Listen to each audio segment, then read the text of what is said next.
Ad-Duha et Ash-Shar, les deux sourates qui apaisent les âmes fatiguées.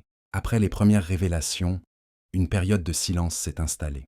Le prophète Muhammad, paix et salut sur lui, ne recevait plus de messages divins, et cela l'a profondément attristé.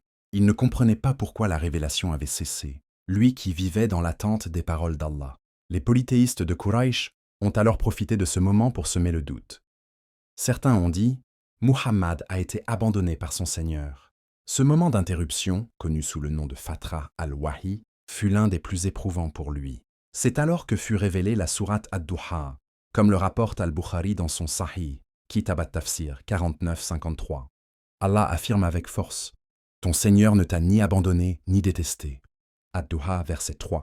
Par ces versets, Allah apaise le cœur de son prophète et réfute clairement les propos des opposants. Il lui rappelle sa proximité, sa miséricorde et son amour. Puis vient la sourate Ash-Shar, révélée dans la même période selon l'avis de nombreux savants.